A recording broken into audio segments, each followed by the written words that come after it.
반갑습니다. 반갑습니다.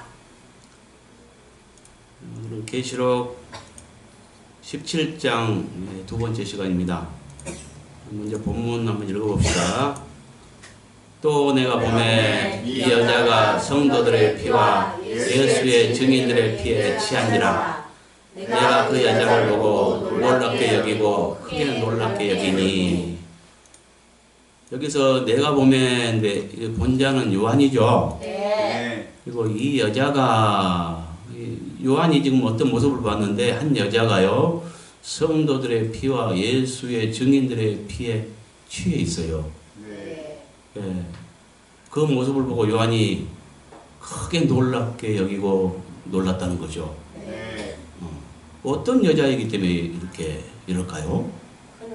요한이 보고 놀랄 정도로. 이 여자가 어떤 여자이기에 성도들의 피와 예수의 증인들의 피에 취했을까요?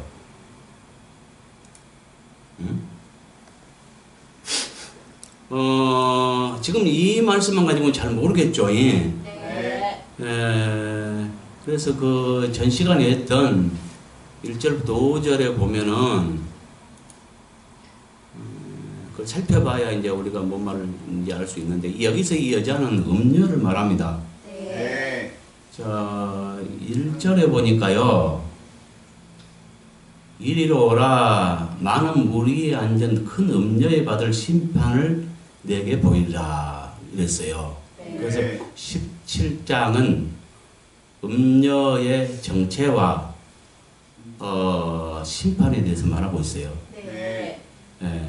그러니까 아까 말한 그 요한이 보고 깜짝 놀랐던 예수의 그 증인들과 성도의 피에 취해 있는 이 여자는 음녀라는 것을 알 수 있죠. 네. 음녀도 작은 음녀가 아니라 큰 음녀입니다. 네. 그렇죠? 네. 예. 이 음녀가, 그러니까 이 여자가 누구건데, 요한이 보고 이렇게 깜짝 놀랐냐 이거죠. 예를 들어 말하면, 적군이 아군을 죽일 때는 그건 뭐 당연한 거 아닙니까? 네. 놀랄 이유가 없어요. 네. 근데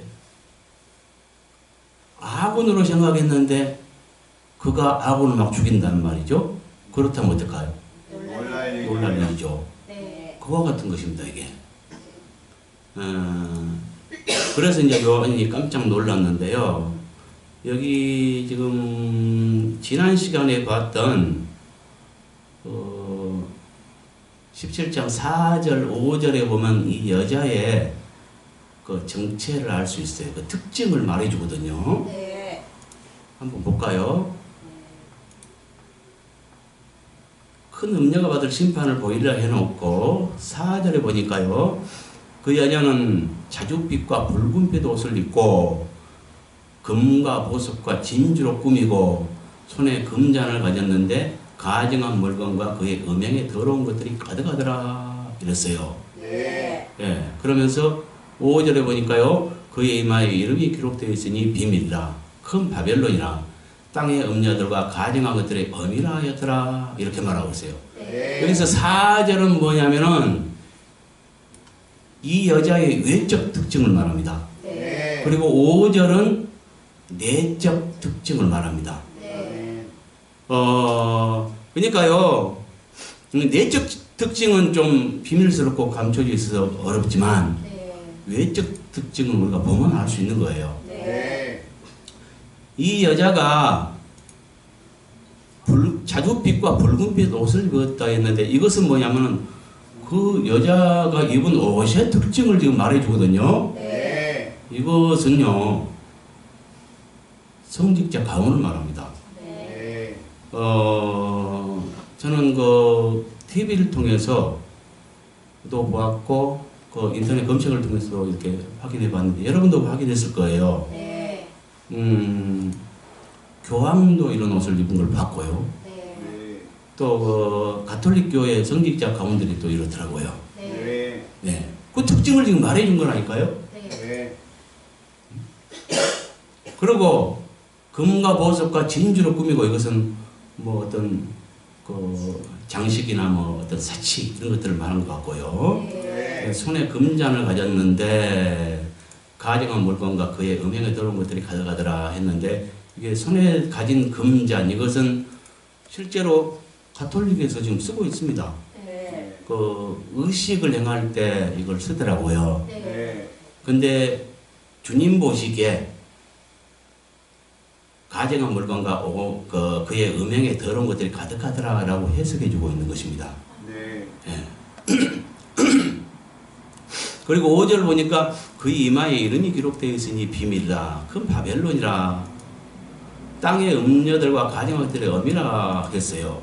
그러니까 아까는 4절을 통해서는 뭐요? 외적 특징을 알 수 있는데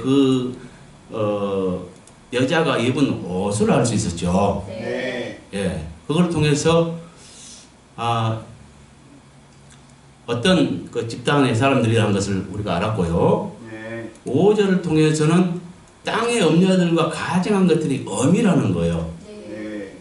그러니까 한 인물, 많은 음녀들을 생산한 우두머리를 말한단 말이죠. 네. 예. 그 내적 특징을 보면 의 이마에 이름이 기록되어 있으니 비밀이다. 큰 바벨론이라 했어요. 여기서 바벨론은 그 바벨탑 사건 아시죠? 네.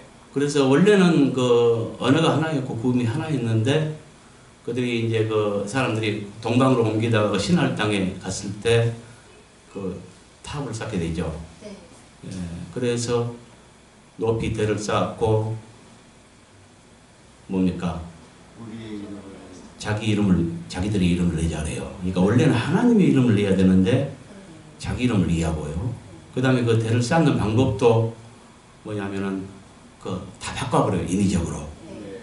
그러니까 돌로 쌓아야 되는데 벽돌로 쌓고 돌 대신 벽돌로 대신하고요. 그 다음에 진흙으로 쌓아야 되는데 역청으로 대신해요. 인위적으로 모든 걸 바꿔버린 걸 말해요. 네. 예. 실제로 우리 뭐냐면 교회는 목자들을 세운 이유가 뭐예요? 각 직분을 세운 이유가 교회 건축을 위함입니다. 네. 그 에베소도 보면은 그러니까 예수 그리스도께서 각 사람에게 직분을 주신 이유는 교회를 세우려 하심이라. 아멘. 예. 이것이 목적인데요. 네. 성도로 하여금 봉사의 일을 하고 교회를 이제 세우기 위함인데 아멘. 세우다 이것이 원어의 뜻이 건축이에요. 네. 이게 합법적인 건축을 해야 되거든요. 근데 네. 불법적인 건축을 한 것을 갖다가 바벨론이라고 하는 거예요. 네. 합법적인 건축물은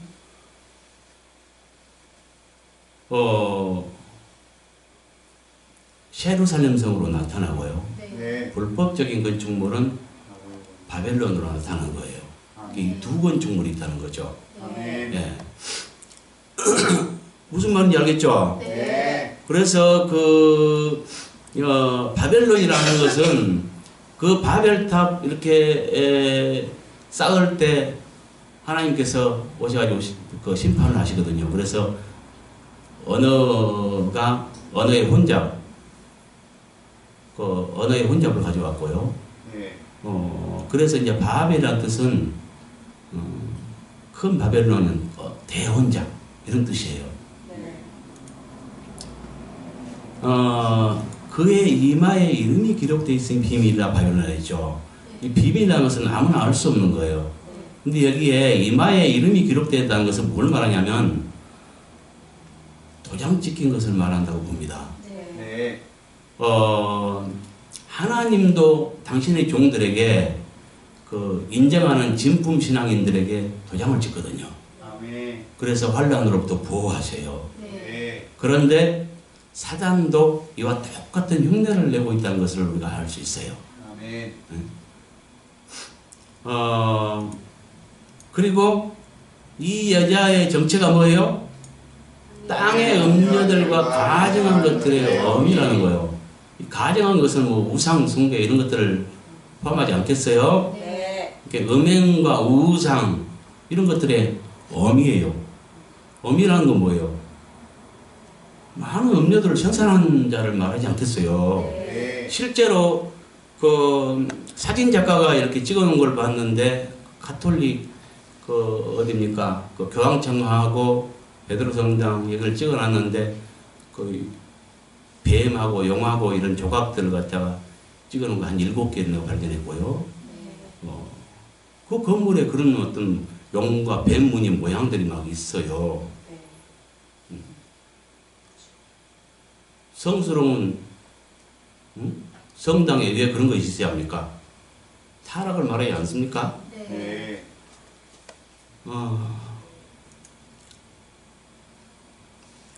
근데 오늘 본문 보니까요, 이 여자가 성도들의 피와 예수의 증인들의 피에 찢었다는 거예요. 그래서 요한이 이제 깜짝 놀랐죠. 네. 그러니까 우리가 이제 이것을 알기 위해서는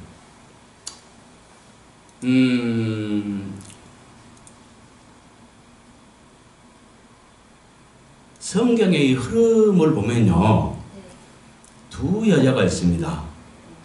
여자에게 두 노선이 있는데요. 순결한 신부가 한 종류 있고요. 또 음행한 음녀가 한 종류 있다는 것을 알 수 있어요. 두 종류의 여자가 있다는 것을 알 수 있어요. 네. 어디서 알 수 있냐면요. 계시록 14장 이 사람들은 여자와 더럽히지 아니하고 순결한 자라 어린 양이 어디로 인도하든지 따라가는 자며 사람 가운데서 속량을 받아 처음 익은 열매로 하나님과 어린 양에게 속한 자들이니 그 입에 거짓말이 없고 흠이 없는 자들이라 이렇게 말하고 있어요. 네. 그러니까 이 사람들에 대한 설명이죠. 네. 여기서 이 사람들은 1절에 말하는 어린 양과 함께 서 있는 14만 4천이에요. 네. 이 어린 양은 예수 그리스도를 상징하죠. 네. 예. 그들이 시온산에 서 있죠. 네. 근데 3절에 보니까 보호자 앞에 있다는 걸 알 수 있어요. 네. 6절부터는 땅에 남겨진 자들에게 있을 그 대환란 때 있을 어떤 뭐 지킬 법과 뭐 있을 일과 이것들을 말하거든요. 6절부터는. 아멘. 그러니까 뭐요? 이들은 보호자 앞에 올라가 있고 그 다음에 6절부터는 땅에 남겨진 자들에게 대환란이 있고, 그래서 1절부터 5절까지는 대환란 전에 보호자 앞으로 데려감을 당한 첫 열매 14만 4천에서 말하는 거예요. 그리고 6절부터는 땅에 남겨진 자들에게 땅에 있을 일에 대해서, 대환란 동안에 있을 일들에 대해서 말하고 있는 거예요. 네. 그리고 대환란 끝에 또 한 번의 추수가 있죠. 네. 그것은 바울이 말한 마지막 나팔, 7째 나팔 때, 그때는 언제냐면은 대환란 끝에 있습니다. 아멘. 그때 대다수의 성도들이 부활된다는 것, 그건 네. 14장 14절부터 16절에 말하고 있어요. 아멘. 그러니까 우리가 착각하지 말 것은 지금 여기서 말하는 14만 4천인 보호자 앞으로 데려간다는 14만 4천, 이들은 깨어있는 무리로서 아주 소수입니다. 첫 열매에 대해서 말하고 있어요. 모든 이국곡식을 말한 게 아니라 그 중에 아주 진귀한 소수의 흠없게 된 신부들을 말합니다. 아멘. 그래서 여기서 이 사람들은 이것은 14만 4천은 이라고 말하고 있는 거예요. 이렇게 그들에 대한 설명이에요. 네. 그렇죠? 네. 근데 뭐냐면 여자와 더불어 더럽히지 아니하고 순결한 자라 그랬어요. 네. 그러니까 여기서 두 종류의 여자가 있다는 것을 우리가 발견할 수 있습니다. 아멘. 한 종류는 뭐예요? 더럽히는 여자가 있고요. 네. 한 종류는 순결 지킨 여자가 있다는 것을 알 수 있어요. 네. 그렇죠? 네. 예.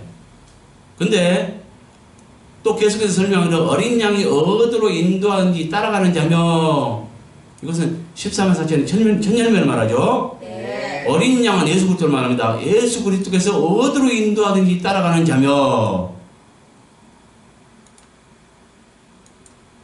어디까지 인도하시냐? 예수님께서 그 제자들을 볼 때 십자가 양팔을 벌리기 위해서 붙잡히실 때에 12제자들이 다 배반했습니다. 요한만 빼놓고. 그렇죠? 네. 요한을 제외한 나머지는 다 배반했단 말이죠. 네. 그때 뭔 시험이 있었냐면 목숨보다 주를 더 사랑하는가, 이 시험이 있었습니다. 시험은 왜 하냐면은 야고보서 1장에 말하죠. 옳다 인정함을 받은 자들에게 연류가 주시려고, 상 주시려고 시험하는 거예요. 그 시험은 일정한 기준, 그 잣대를 가지고 각 사람의 신앙심을 재보는 것입니다.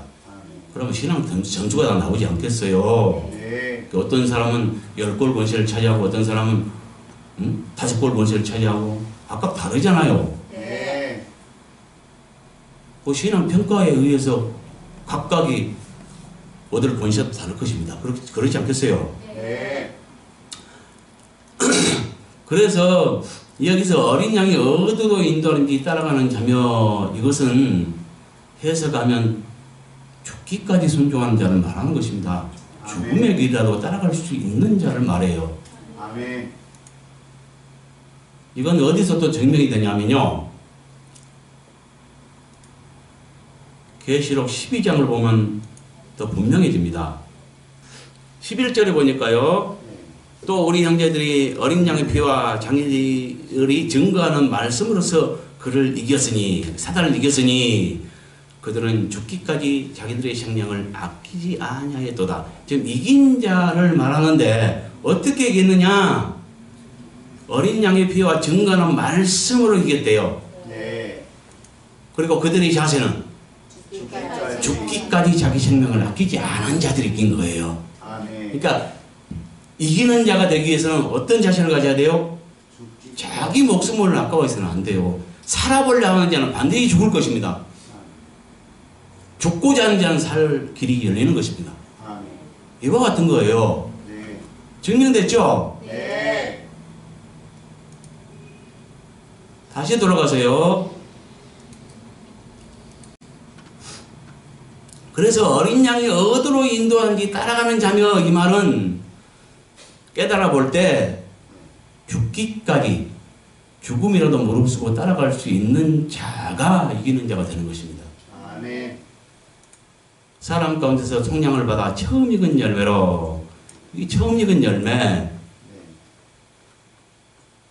이것은 만물을 말한 것으로 농사 지은 다음에 맨 먼저 익은 곡식, 소량을 말하는 거예요. 네. 모든 믿는 자를 말한 게 아니에요. 네. 여기에 지금 1절부터 5절까지 말하는 처음 익은 열매와 14절부터 16절에 말하는 또 한 종류의 지금 주수가 있죠. 네. 예. 이것을 14절, 15절, 16절에 말하는 것은 뭘 말하냐면 익은 곡식 주수라고 해요. 네. 이것이 본격적인 주수로서 이건 대환란 끝에 있습니다. 아멘. 이때 성도들이 대다수가 부활되는 것이고, 네. 지금 여기서 말하는 처음 익은 열매는 14만 4천으로 못 받고 있어요. 네. 소수만 주님의 신부가 되는데 이들은 흠없게 된 자를 말합니다. 네. 그렇죠? 네. 그래서 사람 가운데서 속량을 받아 처음 익은 열매로 하나님과 어린 양에게 속한 자들이니 그들이 입에 거짓말이 없고 흠없게 된 자라는 거예요. 여기에서 두 종류의 여자를 우리가 알 수 있다는 거죠. 네. 하나는 더럽히는 여자, 하나는 순결을 지킨 여자. 이 순결을 지킨 여자는 어떻게 했어요? 죽기까지 순종한 자. 이걸 한마디로 말하면 신분주의, 철저한 신분주의를 말해요. 이들이 신부라는 거야. 그러면 반대로, 인본주의. 그렇죠, 금방 이렇게 나와야죠. 네. 인본주의가 있어요. 그건 그 반대죠. 네. 예. 지금요, 그러면은 여기 더럽힌 여자는 누구냐? 여기서 순결한 여자, 순결 지킨 여자를 갖다가 신부들이라고 말할 수 있고요. 네. 더럽힌 여자를 갖다가 음녀라고 말하는데, 네. 이들은 인본주의요, 순결 지킨 신부들은 신본주의라는 거죠. 이 아멘. 특징을 보면 그래요. 한마디로 말하면 딱 그래요. 네. 주님도 말씀하시기를 쭉정이들은 내 음성을 믿지 않는다. 아멘. 주님이 물론 여러 가지로 방법으로 인도하시지만 그 중에 대표적인 게 음성이잖아요. 네. 음성과 환상과 계시와 이것들로 꿈과 이것들로 인도하시잖아요. 네. 그 인도를 우리가 따라가는 것이고요. 아멘. 물론 순종할 수도 있고 불순종할 수도 있습니다. 네. 인도 방법이 그거라니까요. 아멘. 그 중에 제일 대표적인 것이 음성입니다. 네. 근데 이들은 주님의 음성을 믿지 않는데요. 이제 뭔 말인지 알겠죠? 네. 우리는 철저한 신분주의가 돼야 돼요. 그래서 주님의 인도를 따라가야 하는 것입니다. 아멘. 네. 근데 인도를 따라가지 않을 때 어떻게 되느냐? 당연히 준비 안 되죠. 네. 네.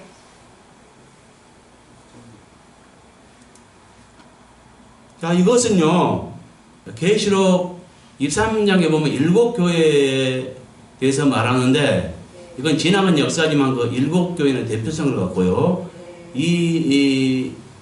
그 7교회를 통해서 신앙 방법의 비밀을 알려주고 있습니다. 네. 근데 이 두아드라 교회 사자에게 한 편지를 보면요, 네.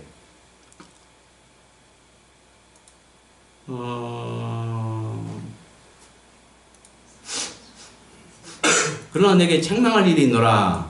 자칭 선지자라 하는 여자 이세벨을 내가 용납함이니 그가 내 종들을 가르쳐 깨어 행음하게 하고 우상의 제물을 먹게 한도다 라고 이야기하고 있어요. 네.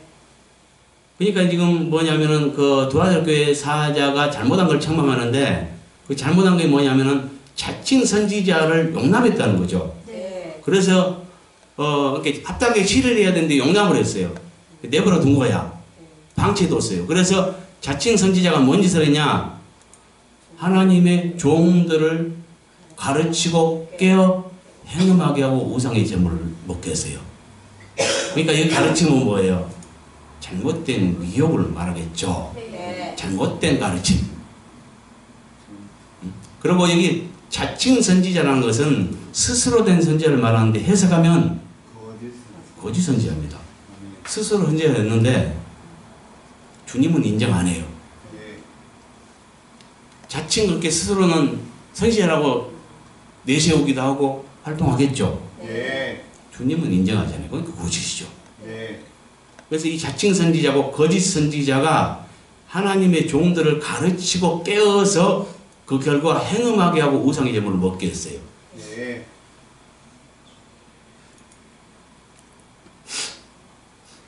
그러면 실제로 주님의 종들을 가르치는 자가 누구입니까?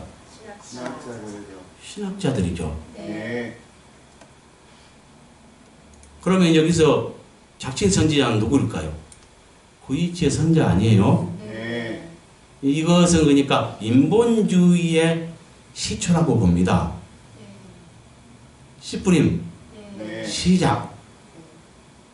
요한 당시에 벌써 이제 존재했고요.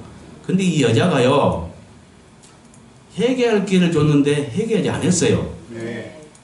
그럼 회개하지 않았으면 어떻게 될까요?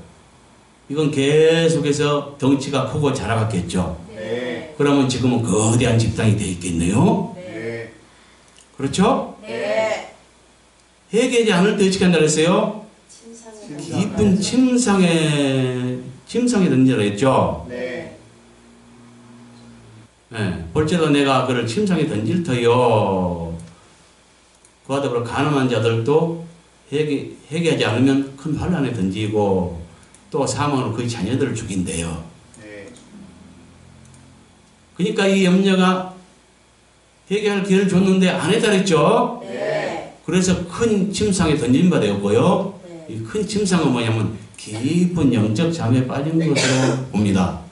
아멘. 그러니까 이는 종말이 때까지 이 역사는 계속된 거죠. 네. 그러면서 점점 덩치가 커져간 거죠. 네. 그럼 오늘날 우리가 눈을 들어보면 볼 수 있어야 됩니다. 아멘. 거대한 인본주의 집단,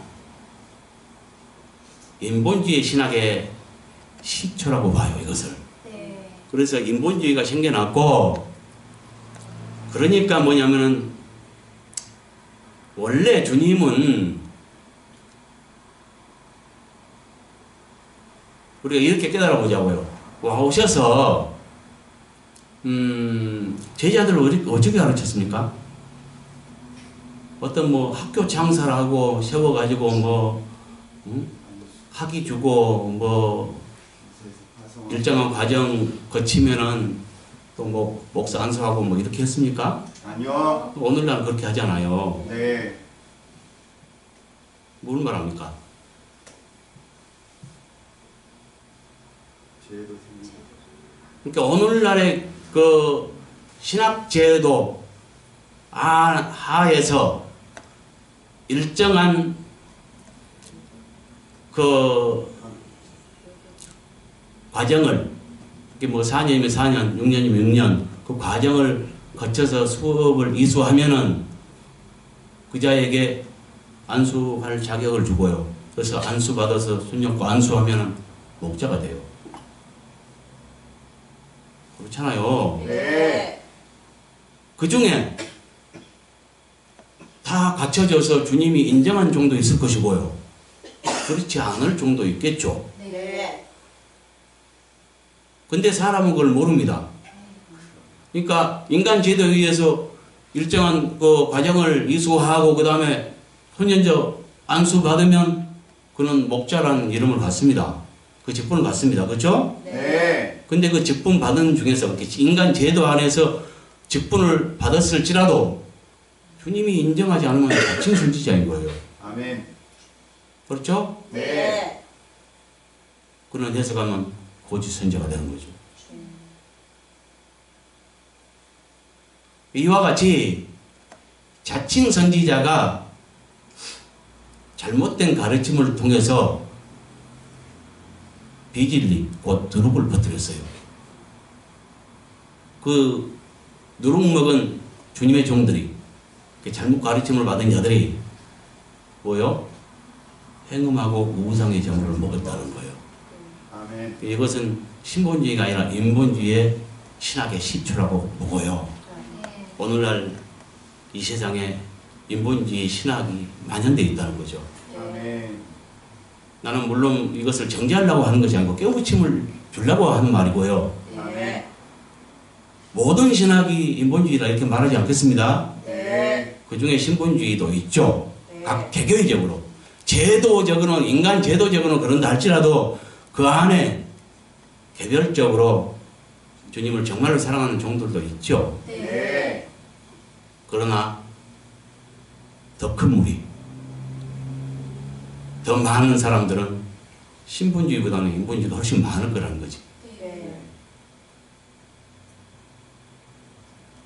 나머지는 여러분이 판단해 보세요. 뭘 말한지. 네.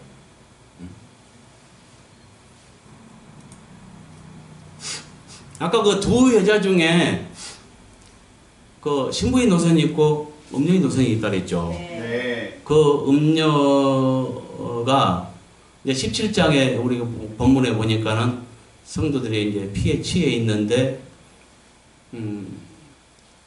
그가 어떤 자라 했어요?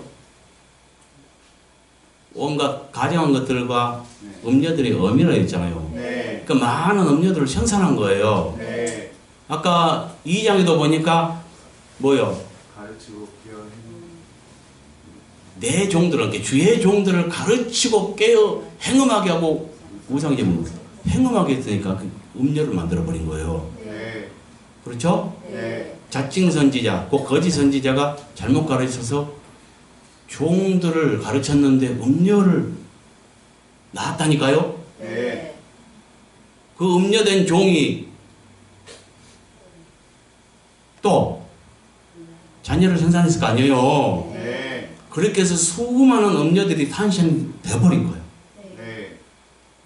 그래서 17장에 보니까 음녀, 땅에 가정한 것들과 음녀들이 엄이라 이렇게 말하고 있어요. 네. 그는 그 중에서 한 우두머리를 말하죠. 네. 이렇게 한 우두머리를 말해요. 네. 그는 누구냐? 거짓 선지자고요. 네. 음녀는 거짓 선지자고요. 네. 이것을 갖다가 계시록 13장에 보면 종말이 때에 있을, 그래서 세계 여러 나라를 다스릴 두 인물에 대해서 말해주고 있습니다. 네.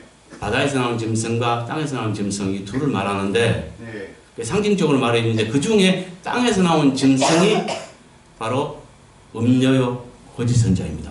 네. 잠시 살펴보자고요. 네. 13장 1절 보니까 바다에서 한 짐승이 나왔습니다. 네. 이는 7머리 10뿔이 있습니다. 머리가 7이고요. 뿔이 10이에요. 그렇죠? 네. 이가 5절에 보니까 두 가지 권세를 받습니다. 네. 네. 신성 모독하는 큰 이불을 받고 또 42달 일할 권세를 받아요. 네. 이렇게 두 가지 권세를 받죠. 네. 그 다음에 6절에 보니까 짐승이 입을 벌려 하나님을 비방하고 하늘에 사는 성도들을 비방해요. 그렇죠? 네.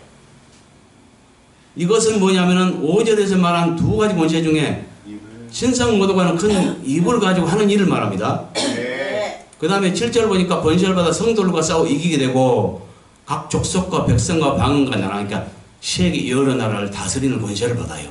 네. 이 권세를 어떻게 받아요? 성도들과 싸워서 이겨서. 이긴 결과를 받죠. 네. 그러니까 뭐요? 이들의 방해꾼이 누구예요? 성도들. 성도들겠죠. 네. 네. 예, 표적이 성도가 되는 거예요. 네. 그 다음에 9절을 보니까요, 8절을 보니까요, 죽임을 당한 어린 양의 생명책의 창세 이후로 이름이 기록되지 못하고 땅에 사는 자들은 다 짐승에게 경배하더라 그랬죠. 네. 예. 바다에 나온 짐승으로 상징된 이 자가 그러니까 세계 여러 나라를 42달 동안 다스리면서 자기가 하나님처럼 경배를 받을 자. 이제 거짓 그리스도를 말하는데 이 세상 사람들은 이에게 다 경배를 해요. 네. 근데 성도들은 이에게 경배하지 않을 것입니다. 이렇게 성도들 중에 진실한 자들은 네. 왜 그러냐면 계시록 14장 9절부터 12절에 보니까 이 거짓 그 바다에 나온 이렇게 짐승으로 상징된 이 거짓 그리스도에게 경배하거나 또 매매 수단이 될 666표를 받는 자는 누구든지 불못이든지 해서 영원토록 고통을 받는다고 경고하고 있어요. 네. 그래서 하나님을 사랑하는 신실한 자들은 하나님의 계명을 지킵니다. 그 경고를 지킵니다. 그래서 표받지 않고요. 네. 경배하지 않는다는 거죠. 네. 근데 그럼 경배하지 않으면 그냥 그걸로 끝나면 좋은데 그게 아니에요. 네. 경배하지 않으면 몇인지 잡아 죽여버려요. 네. 응? 지금 보세요. 11절에 보니까 또 다른 짐승이 땅에서 올라와요. 아까는 바다에서 올라왔죠? 네. 그 자는 정체가 밝혀졌습니다. 네. 종말이 때 이렇게 42달 동안 세계 여나라를 다스리면서 자기가 하나님처럼 경배를 받을 자라. 그것은 그리스도를 표방한 것입니다. 그러니까 예수님은 초림주로 지금 벌써 오셨잖아요. 네. 세상을 이거 믿지 않습니다. 유대인들도 믿지 않습니다. 네. 우리 믿는 자만 믿는 자를 제외하고는 믿지 않잖아요. 그러니까 그들은 여전히 성경에 약속된 그 초림들을 믿지 않기 때문에 그걸 기다린 자들 있겠죠. 네. 진짜가 오셨을 때는 믿지 않다가 가짜가 나타나면 믿게 돼 있어요. 그래서 주님 재림 전에 반드시 먼저 할 일을 바울이 이렇게 먼저 있을 일을 바울이 말했는데 데살로니가 후서 2장에 말하죠. 먼저 불법자가 나타나고 배도한 일이 있다. 그 다음에 주님 오신다. 이렇게 말하고 있잖아요. 네. 여기서 그 불법자가 바로 지금 여기서 말하는 불법자와 배도자. 그거를 갖다가 여기서 말해주고 있어요. 네. 그래서 계속 13장에 보면 종말이 때에 나타나서 세계를 다스릴 두 인물에 대해서 말하는데 바다에서 나온 짐승은 정치인하게 밝혀졌어요. 네. 그리고 자기가 하나님처럼 경배를 받아요. 그러니까 오실 그리스도를 가장하는 거예요. 그러니까 거짓 그리스도인 거예요. 그것은 우리가 그건 알기 쉽지 않아요. 뭐 어렵지 않아요. 네. 근데 땅에서 나온 짐승은 여기 좀 부정확해요. 근데 이것은 여기서 땅에서 나온 짐승이 하는 일과 그 특징과 계시록 19장 20절하고 딱 맞춰보면 땅에서 나온 짐승은 거짓 선지자라는 게 밝혀져요. 네.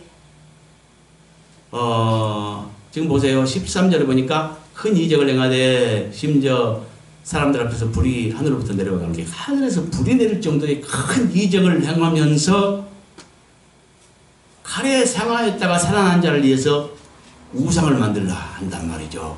이 칼에 상하였다가 살아난 자는 누구냐 하면은 3절에 보면 머리 하나가 상하여 죽게 된 것 같더니 죽게 됐던 상처가 나음에 온 땅이 그를 따라요. 그러니까 이걸 말하는데 이 칼에 상하였다가 살아난 자 이것은 바다에서 나온 짐승을 말합니다. 이게 땅에서 나온 짐승이 바다에서 나온 짐승으로 상징된 거짓 그리스도를 갖다가 이에서 우상을 만들고 땅의 사람, 이 땅은 생명체가 씨가 뿌려져서 생명이 나고 자라는 장소를 상징하는 것으로 교회를 말합니다. 교회를 상징하는 거예요. 그러니까 땅의 사람들, 뭐냐면은 이는 통합 종교 대표인데 선지자 이름으로 활동할 것이나 거짓 선지자입니다. 그래서 이 자가 거짓 그리스도를 위해서 우상을 만들고 그 우상을 섬기게 하고요. 우상에게 절하지 않는 자는 몇인지 죽이게 해요. 그렇죠? 네. 우상을 14절 보니까 우상을 만들려고 했고요. 15절을 보니까요. 그가 번제를 받아 그 짐승의 우상에게 생기를 주고 그 짐승의 우상을 말하게 하고 첨단 우상을 만들고요. 또 짐승의 우상에 경배하지 아니한 자는 몇이든지 죽이게 한다는 거죠. 그래서 수많은 성도들과 예수 그리스도의 그 증인들이 순교를 당하게 됩니다. 오늘 본문과 짝을 맞춰보세요. 한 음녀가 있는데 요한이 볼 때 그 음녀가 성도들과 증인들의 피에 취해 있어요. 이 여자가 그러니까 아까도 말했죠. 적군이 아군을 죽일 때는 별 이상한 게 아니야. 그건 당연한 거죠. 아군인 줄 알았는데 아군을 죽여. 마찬가지로 교회 통합 종교 대표인데 그러니까 하나님만 경배하게 해야 되고 성도들의 생명을 이해해야 될 자가 죽여. 이러니 기이하고 기이한 거야. 신기하고 신기한 거야. 이해할 수 없는 거야. 그래서 놀랍게 여기고 놀랍게 여겼던 거예요. 뭔 말인지 알겠어요? 네. 여기에서 지금 13절부터 15절까지의 말하는 이 특징하고요. 땅에서 나온 짐승의 특징과 계시록 19장 20절에 말하는 거짓 선지자의 특징이 똑같습니다. 네. 그러니까 땅에서 나온 짐승은 거짓 선지자인 거죠. 네.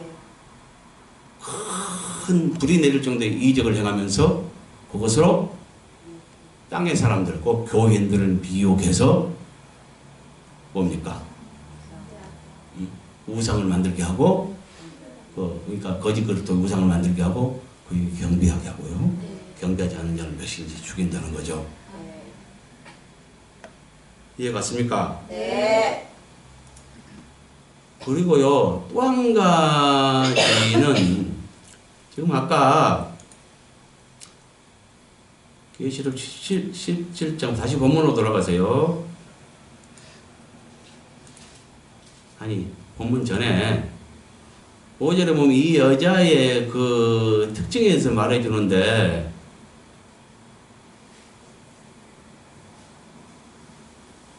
이마에 이름이 기록되어 있으니 비밀라 크마벨라 있잖아요. 네. 이 이마에 이름이 기록되어 있어요. 이것은 도장 찍힌 걸 말한다고 봅니다. 네. 아까 그 14장에서도 14만 4천에 그 어린 양의 신부들을 도장을 찍었어요. 천열매. 네. 거기에는 그러니까 도장 찍혀 있는 거예요. 그러니까 곧 하나님 아버지와 어린 양 예수 그리스도 이름이 쓰여져 있었죠. 네. 그런데 7장에 보면은 그 종들의 이마에 천사가 도장을 찍는 것을 말합니다. 네. 그러니까 7장에서는 도장 찍는 것 이걸 말했고요. 이 도장은 뭐냐면은 어떤 계약서나 이런 거에도 도장 없는 건 무효잖아요. 네. 마찬가지로 도장을 찍어서 진품 신앙인 것을 인정하는 자들 이들에게 이제 도장을 찍어서 표시한다는 거죠. 네. 그래서 이제 큰 환란으로부터 이렇게 이제 보호하는 방법인데 7장에서는 하나님과 어린 양의 도장을 찍어요. 근데 14장에는 보니까 뭡니까? 그 이마에 하나님의 이름과 어린 양 예수 그리스도의 이름이 새겨져 있더라 이렇게 해석해 준 거죠. 네. 이와 같이 이 사탄도 자기 충실한 종에게 도장을 찍는다는 거죠. 이마에. 네. 그래서 여기에 이마에 이름이 기록되었으니 이것은 이제 그 사탄의 충실한 종인 큰 음녀의 이마에 새겨진 사탄의 인이 되겠죠. 네. 예, 이것을 알 수 있는 거죠. 네. 근데 그는 정체는 뭐였어요? 땅의 음녀들과 가증한 것들이 어미. 어미였다는 거죠. 그래서 이제 6절을 알 수 있죠. 뭔 말인지. 네. 이 여자가 성도들의 피와 예수의 증인들의 피에 씌어 있었다는 것. 그러니까 인본주의가 요한 당시에 벌써 시작되어 있었고요. 네. 그가 해결되지 않았고요. 그래서 거대한 한 덩치로 커갔고요. 종말이 때는 어떻게 돼요? 그 인본주의가 종말이 때는 베드로 나타나요. 그래서 바울이 말하기를 데살로니가 후서 2장에 불법자가 나타나고 배도자가 주님 오시기 전에 반드시 나타난다고 이야기하고 있어요. 네. 그것을 계시록 아까 13장에서 다시 말했잖아요. 네. 상징으로 꼭꼭 감춰놨는데 두 인물이 엉뚱한 짓을 하잖아요. 네. 이것은 계시록 2장에서 인본주의 이렇게 자칭 선지자, 곧 거짓 선지자의 가르침, 잘못된 가르침으로 인한 인본주의가 시작됐고 이것이 그 결과로서 종말의 때에 베드로 나타나게 되고요. 실제로 오늘날 종말이 가까우다 보니까 이 실제가 드러나 있습니다. WCC라는 거 들어보셨죠? 네. 세계 교회 협의회 이를 통해서 종교 통합을 꾀하고 있습니다. 우리나라에도 벌써 대형 교회가 9개 교단이 가입되어 있다고 합니다. 네. 그들의 교리를 보면 하나님은 여호와 하나님께서 유일하신 참 신이심을 부인해요. 그냥 많은 신들 중에 한 분인 것처럼 다원주의를 인정해버려요. 그리고 만천하에 예수 이름 외에는 그 구원 얻을 만한 다른 이름을 주신 적이 없다고 분명히 말하고 있는데, 그러니까 구세주도 유일하신 참 구주 예수 그리스도만이 우리의 유일한 구세주죠. 네. 그런데 다른 구원의 길도 있다고 인정해버려요. 그러니까 뭡니까? 이 둘을 부인하고 있어요. 다른 거 따질 것도 없습니다. 네. 이 둘, 제일 중요한 이 두 가지를 부인하고 있단 말이죠. 여호와 하나님이 참신이심을 부정하고, 유일하신 참신이심을 부정하고, 그 다음에 예수께서 유일하신 우리의 구주심을, 그러니까 중보자이심을 부인해요. 다른 거 따질 거 없습니다. 이것이야말로 이단 중에 이단이에요. 근데 거기에 가입된 목자들은 그러면 뭡니까? 이걸 몰랐습니까? 모른다면 소경이죠. 알고도 말 못합니까? 그럼 짓지 못한 벙어리 개죠. 왜 말 못하는 것입니까? 앞뒤로 떨어질까 봐서 못하는 것입니까? 그렇다면 사건이죠.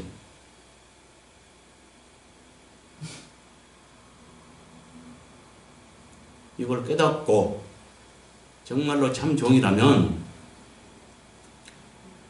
진리인지 비진리인지 하나님인지 우상인지 선택해야 합니다. 그러지 않겠어요? 네.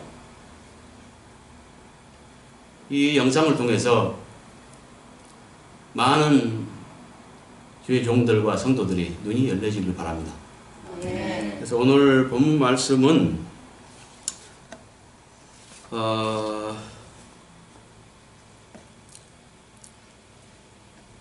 이 전반부와 후반부를 나눴는데 이것은 두 절로 나눠져야 맞다고 보고요. 이것을 합하면 성도들과 증인들이 피 흘림에 앞장선 큰 음녀가 한 일의 비밀을 말한다는 거죠. 아멘. 수고하셨습니다. 아멘.